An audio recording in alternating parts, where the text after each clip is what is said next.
one of the things that students ask me is whether they should become a pilot or whether they should become an aerospace or aeronautical engineer. Obviously, these are two different programs. A pilot is a person who actually flies the airplane, who takes responsibility for the airplane, whether it's carrying cargo or passengers. Whereas an aerospace engineer or an aeronautical engineer is a person who actually makes the plane components. And of course, aerospace engineer will do more than just aviation components. Aerospace engineer can also be a person that also does space technology, avionics technology, defense technology as well. So aerospace engineering involves more of obviously mathematics and physics, because mathematics and physics is the language of the universe, and therefore a student who is studying aerospace engineering has to be strong in calculus, has to be strong in physics, especially in terms of dynamics, especially in terms of Newtonian mechanics. That student, the aerospace engineer, also has to understand about modern physics, because now many of the newer technologies involve a lot of quantum mechanics as well. And an aerospace engineer will study a lot of topics related to heat transfer, thermodynamics, aerodynamics, fluid mechanics, propulsion, structures. So obviously, it is more of a course that involves a lot of different things which are combined into one.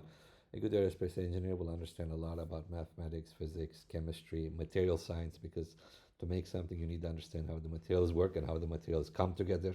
A good aerospace engineer will have to understand about um, thermodynamics, heat transfer properties, aerodynamics, high-speed aerodynamics, compressible flows, propulsion, space science, space technology, avionics, electronics, microprocessors, so rocket propulsion. So a lot of knowledge has to be gained by an aerospace engineer, because an aerospace engineer can be a person who actually makes the aircraft or the spacecraft. Whereas a pilot, whether you're piloting an aircraft or spacecraft, because now with space advent of space tourism, there's also a big demand for people who can also pilot space planes. I believe, especially in the next 5 years, the space tourism industry will reach a very, very strong heights. So that being said, it's very important to understand that a good pilot, for a person to be a good pilot, they need to also have good understanding to some level about physics and mathematics. Though they won't have to go into detail as much as an engineer. And obviously, a pilot can earn a good amount of money, because now the aviation sector is booming all across the world. There are four big aviation markets. Obviously, United States is the biggest aviation market, and we also have India, China, and of course Europe, which are the large aviation markets that create a lot of job opportunities for pilots. Today, you can start as a junior first officer in a good international airline with $5,000, $6,000 a month, and continue upwards as you become senior first officer, junior captain, senior captain, trainer captain. So then you can easily earn $15,000 to $25,000 a month, depending on the airline and your seniority.